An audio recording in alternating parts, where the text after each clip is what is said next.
بسم اللہ الرحمن الرحیم۔ السلام علیکم ناظرین،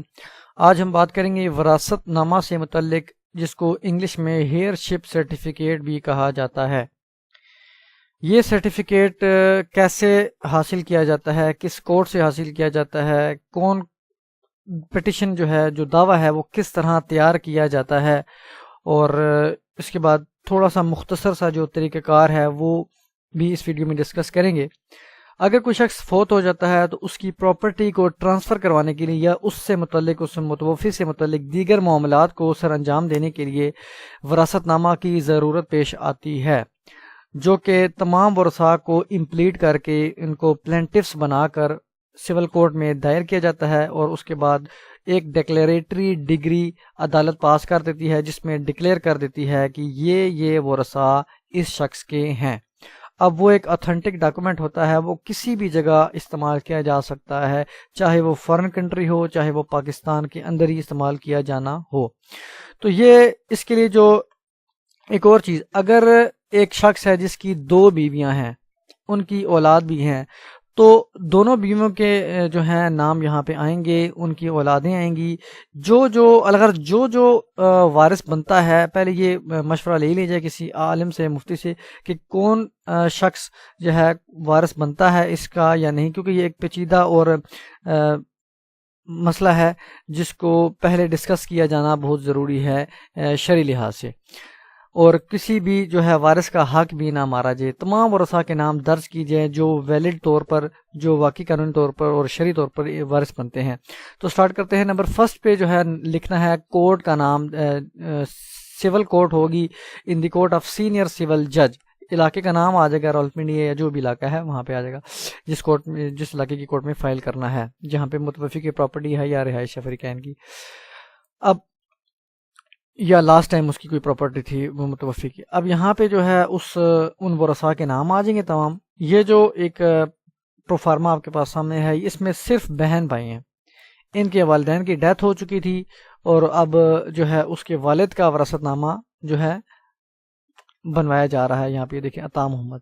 یہ نام میں نے رفلی سے لکھے ہیں تمام پلینٹس کے اور ڈیسیزڈ کے بھی۔ تو ان تمام کے نام لکھنے کے بعد یہاں پہ پلینٹفس آ جائے گا، یہ دعوے دار ہیں، پلینٹفس کہتے ہیں مدعیان کو، دعویٰ کرنے والے، اور ورسز میں آ جائے گا پبلک ایٹ لارج، اس کو اردو میں عوام الناس کہا جاتا ہے، یعنی پبلک، کیونکہ اس میں اخبار اشتہار بھی ہوتا ہے، اور اگر کسی شخص کو کوئی اعتراض ہو اس وراثت نامہ کے جاری کرنے میں تو وہ آ کے عدالت میں آ سکتا ہے۔ یہ جب دعویٰ دائر کیا جائے گا، اخبار اشتہار بھی کیا جائے گا، اور تاکہ اگر کسی کو اعتراض ہے تو وہ آ کے اپنا بیان ریکارڈ کروائے کورٹ میں، اور وہ بتا سکتا ہے کہ جی یہ ان کے علاوہ میں بھی وارث بنتا ہوں، صرف یہ وارث نہیں بنتے۔ تو اخبار اشتہار شائع ہوگا، اس کے بعد جو ہے بیان ریکارڈ کیے جائیں گے، اور ایک پراپر پروسیجر کے بعد جو ہے وہ وراثت نامہ سرٹیفکیٹ جاری کر دیا جائے گا۔ پبلک ایٹ لارج لکھنے کے بعد یہاں پہ جو ہیڈنگ آئے گی، suit for declaration for obtaining heirship certificate, دعویٰ تقرار حق کس مقصد کے لیے ہے؟ ہیئر شپ سرٹیفکیٹ کو حاصل کرنے کے لیے، وراثت نامہ کو حاصل کرنے کے لیے۔ اب یہاں پہ ڈیٹیل میں لکھیں گے دیٹ لیٹ عطا محمد، جو عطا محمد تھے جو متوفی تھے، وہ والد تھے پلینٹفس کے، ان تمام پلینٹفس کے، تینوں کے، یہ تینوں بہن بھائی ہیں، اس میں سے ایک جو ہے وہ شادی شدہ ہیں، وائف آف یہاں پہ لکھا ہے، لیکن آگے ود ان بریکٹ یہاں پہ ڈاٹر کر دیتا ہوں، ڈاٹر آف، یہاں پہ یہ 2 بیٹے ہو گئے، یہ بیٹی ہو گئی عطا محمد کی، وہ ان کے والد تھے جو کہ اس تاریخ کو وفات پا گئے۔ اب ان کا ڈیتھ سرٹیفکیٹ چاہیے ہوگا، اور یہاں پہ ان کی ڈیٹ آف ڈیتھ آ جائے گی۔ سیکنڈ پہ لکھا ہے کہ دیٹ دی مدر آف پلینٹفس، اب ان کی والدہ اور عطا محمد کی زوجہ بھی وفات پا گئی، ان کا نام آ جائے گا، ربینہ کوثر یا جو بھی نام ہے، یہ بھی میں نے رفلی سے لکھا ہوا ہے،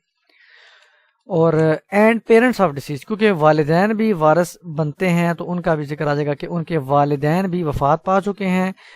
اور جو ہیں ان کی زوجہ بھی، متوفی کے والدین اور متوفی کی زوجہ، یعنی مدعیان کی والدہ جو پلینٹف بنے ہیں یہاں پہ۔ اس کے بعد اگر متوفی کی کوئی پراپرٹی تھی اس کی ڈیٹیل لکھ دیں، 1 تھی، 2 تھی، 3 تھی یا 10 تھی، جتنی بھی تھی وہ یہاں پہ آپ لکھیں گے دیٹ دی لیٹ عطا Muhammad was owner in possession of following properties. اگر فالوئنگ کریں گے تو یہاں پہ 4-5 آ سکتے ہیں، اگر ایک ہی ہے تو یہاں پہ آف شاپ نمبر ہے، پلازا ہے، مکان جو بھی ہے وہاں پہ لکھنے کے بعد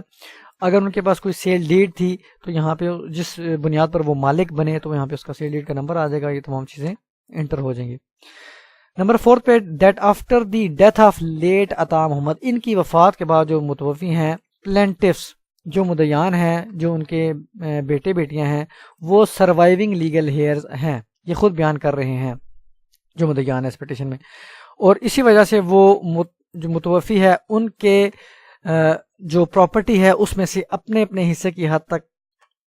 انہیرٹ کرنے کے مجاز ہیں، شیئرز. اس کے علاوہ مدیان انڈرٹیک کرتے ہیں، بتاتے ہیں کہ کوئی دیگر وارث متوفی کا نہ ہے عطا محمد کا، صرف پلینٹیفس ہیں، کیونکہ والدین بھی فوت ہو گئے مدیان کے، اس کے ڈیسیزڈ کے، متوفی کے، اور متوفی کی زوجہ بھی فوت ہو گئی اور ہم ہی ہیں وارثان. اب یہاں پہ آئے گا that cause of action accrued to plaintiff. یہ کاز آف ایکشن بتانا پڑتا ہے دعوے میں کہ یہ جو دعویٰ دائر کرنے کی ضرورت کب پیش آئی، کاز آف ایکشن کب بنا. تو چونکہ وفات پہ ہی بنا، ان کی وفات ہوئی اور at the time of death of Ata Muhammad, تو تبھی ہمیں یہ ضرورت پڑی وراثت نامہ بنوانے کی. اب یہاں پہ ہے پلینٹف کی رہائش جو ہے وہ راولپنڈی میں ہے، یا جس جگہ پہ پراپرٹی واقع ہے متوفی کی یہاں پہ اس کا آپ لکھیں گے ایڈریس. اور دیر فور دس، تبھی اسی وجہ سے عدالت حضور کو اختیار سماعت حاصل ہے اس دعویٰ کو انٹرٹین کرنے کا اور وراثت نامہ جاری کرنے کا. کورٹ فیس تھوڑی سی لگتی ہے، ہلکی سی ٹکٹ سے لگتے ہیں، وہ نارمل سے آپ لگا دیں. اب پریئر میں اٹ از دیر فور، اب یہاں پہ پریئر کریں گے کہ ہمیں ایک ڈگری عطا کی جائے جس میں ڈکلیئر کیا جائے کہ ہم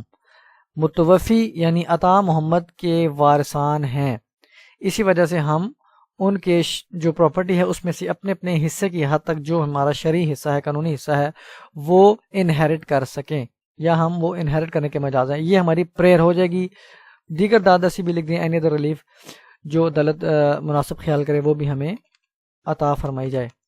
اب پلینٹفس یہ مدیان ہے، یہاں پہ سگنیچرز آ جائیں گے، بے شک ایک کر دیں یا بے شک تمام پلینٹف سگنیچرز کر دیں. یہاں پہ آ جائے گا اس وکیل کا نام جو آپ نے کیا ہوگا ہائر، ایڈوکیٹ ہائی کورٹ ہے، سپریم کورٹ کے. یہاں پہ ایک ویریفیکیشن لکھی جائے گی جس میں بتایا جائے گا کہ جو ہم نے اوپر کنٹینٹس بیان کیے اس دعوے کی یہ ہمارے علم اور یقین کے مطابق درست ہیں. اب یہ 1 to 5 یہاں پہ لکھا ہوا ہے، یہاں تک آنا چاہیے 1 to 4. اب کیسے آئے گا میں آپ کو بتا دیتا ہوں. 1 سے 4 پیرے تک جو اوپر بیان کیے وہ ہمارے علم اور یقین کے مطابق درست ہیں، یہ مدیان کہہ رہے ہیں. جبکہ جو 5، 6 اور 7 نمبر پیرا ہے یہ ہمارے